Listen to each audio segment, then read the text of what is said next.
What's up, YouTubers? It's me, Johnny. It's a beautiful Sunday evening here in Phoenix. Just adjusting the camera a little bit. For my viewers who are interested in second citizenship or second passports and residency and things like that, I just saw a good video by Andrew Henderson of Nomad Capitalist. I don't know if it's his latest video, but it's one of the latest or the last ones. He's commenting on all this stuff that's happening overseas. He's also basically commenting quite a bit on, I think the name of the video was The End of Second Passports or second, something like that. And he was specifically talking about mostly European stuff and how it's getting more and more difficult for certain countrymen to get second passports and residencies. Specifically, in this case, he's talking about Russians and Belarusians, but he's also talking about how that's going to be applied to a lot of Americans and Canadians, etc., etc., etc. But anyways, in the video, I didn't realize he has sisters that are not U.S. citizens but are coming to the States, something like that. Or they were born in Russia, something along those lines. I didn't realize how close his family was to Russia, so I could see why he's pissed off about all this. But to me, the most important thing he stated was, he's been saying for a long time the same thing I've been saying, so I feel a little bit vindicated in that he specifically points out the EU and the United States, but really the EU and the US now are putting more and more pressure on these passport programs to pull back who qualifies and pull back on who can get them from anyone in the world, and using it not just as a weapon but to keep people from leaving. I would just say to keep the tax cows from leaving. And he also pointed out some information that I was aware of but not specifically aware of as it relates to COVID. Like a lot of countries like the United States during this COVID thing, trying to get information, like when you want a residency or second passport, you have to get documents from the U.S. if you're a U.S. citizen, like a police background check or an FBI background check. A lot of these things, governments are like dragging their feet. They're just not sending them out to people, and they're not giving any reason.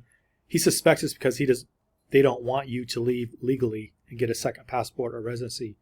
I tend to agree with it. Now they're saying it's because, oh well, this and that and the other, but more and more as massive amounts of what I would call average middle class people leave, they're going to start to put the brakes on, and maybe even for millionaires, they'll put on the brakes unless you're politically connected. I've been warning against this for like the last 2 or 3 years. I got one viewer calling me out, wanting me to send a link. I've never claimed this is official government policy that they have written down in a code somewhere. This is just behind the scenes stuff that partly because one of my relatives used to work at the State Department, and partly because I talk to law firms, so I am aware of this stuff. And when all those clues kind of come together, you get the impression it may not be a conspiracy, but they, meaning the governments of the world, are aware their tax cows are leaving, and they're not going to make it easy for them.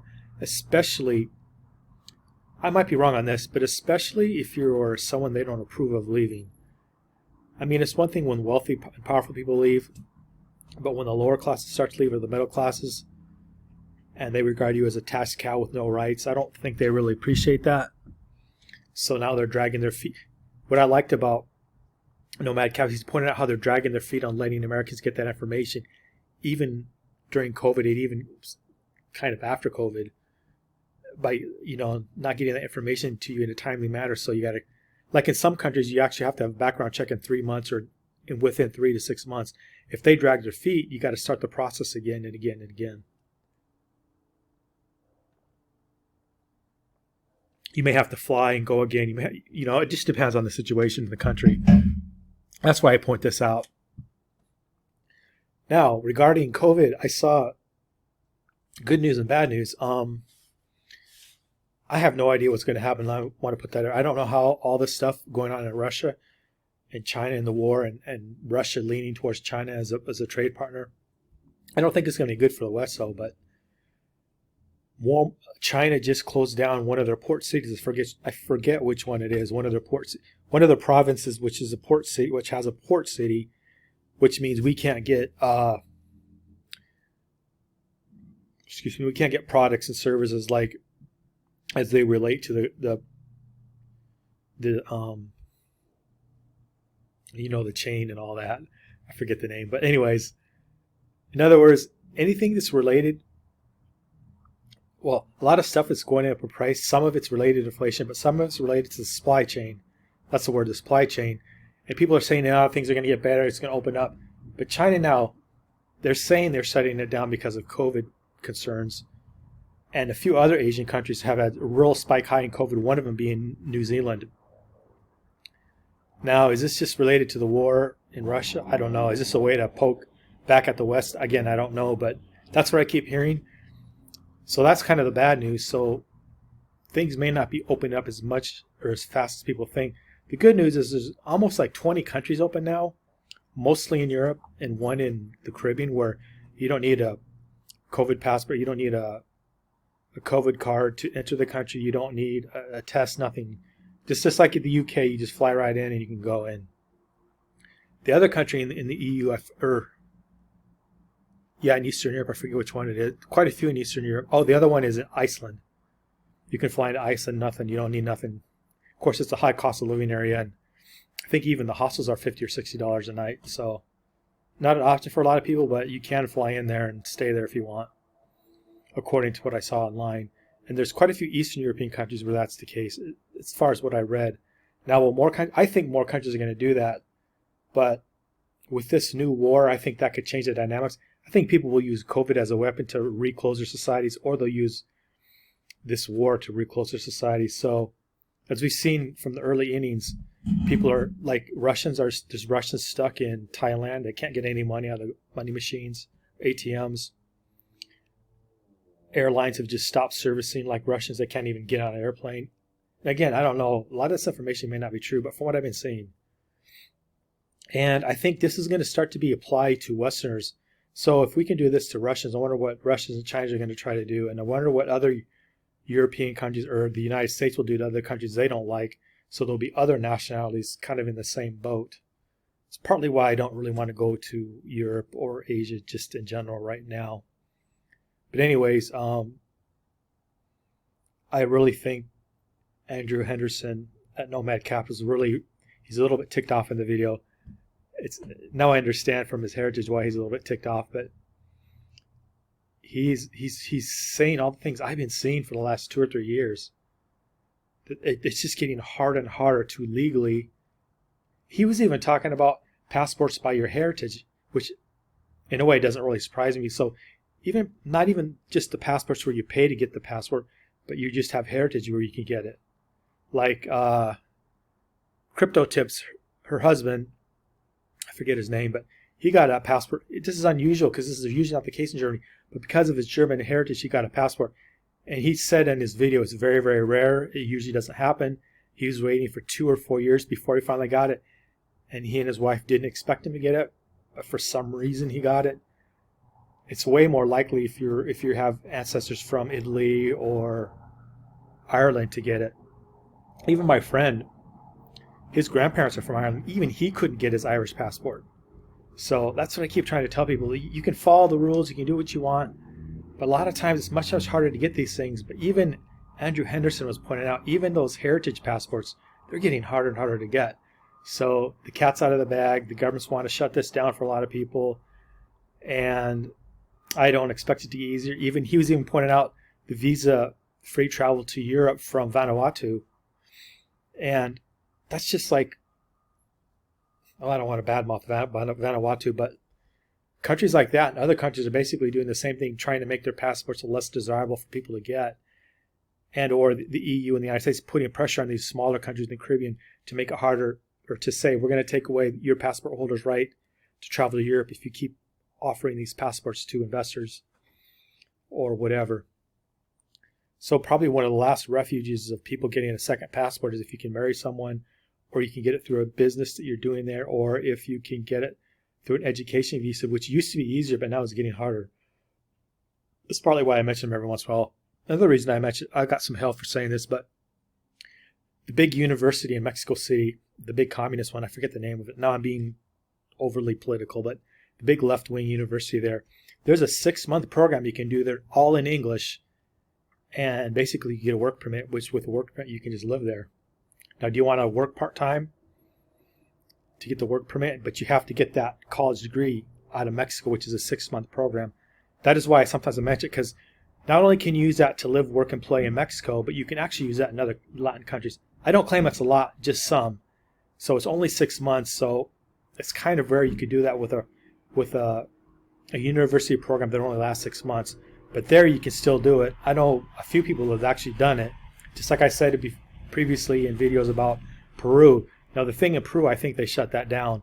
But in Mexico, you can still get that 6-month degree, which gets you a work permit, which gets you it gets you all those things so you can work, and you could just be there legally.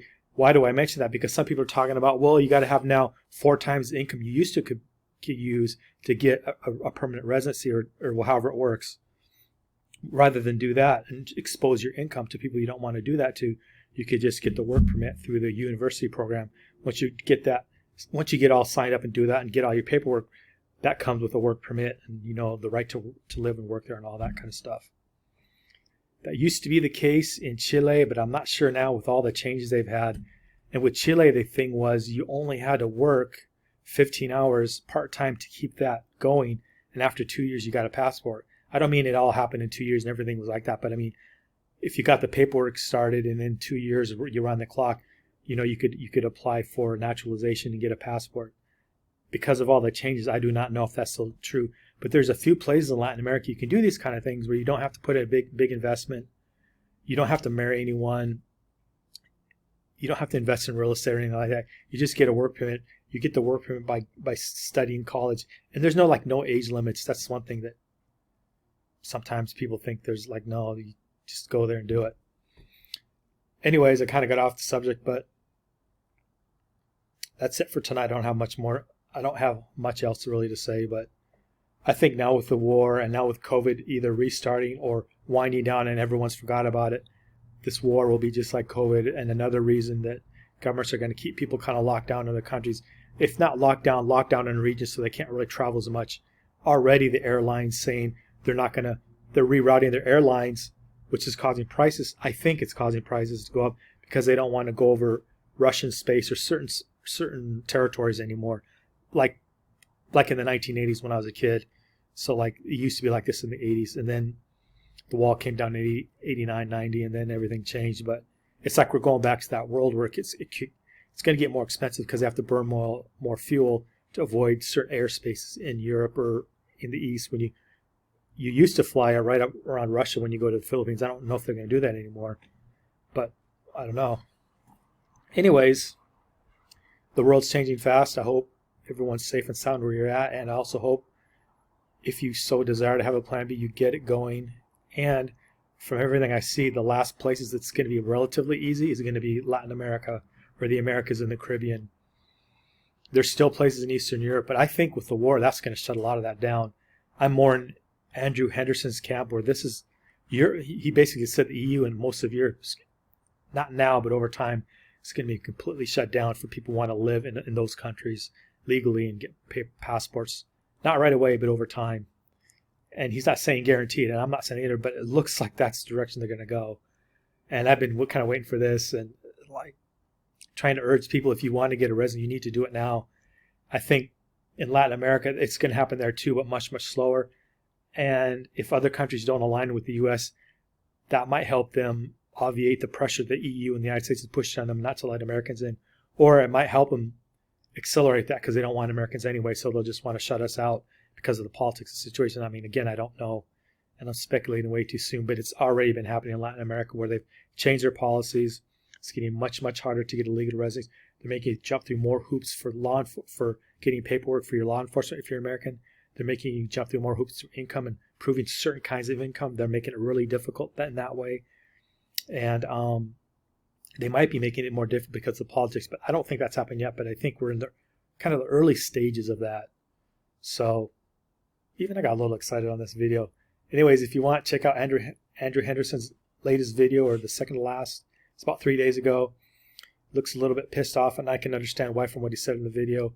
But he's just basically being kind of saying what I've been saying, that it's going to get much harder to get a legal second passport and a legal residency. And the sooner you can jump in, if that's what you want, go ahead. If you don't want that, you better hunker down wherever you're at. And that's the way it's just going to be for the next few years. Anyways, that's it for now. Like, share, subscribe, and leave a comment. Thank you.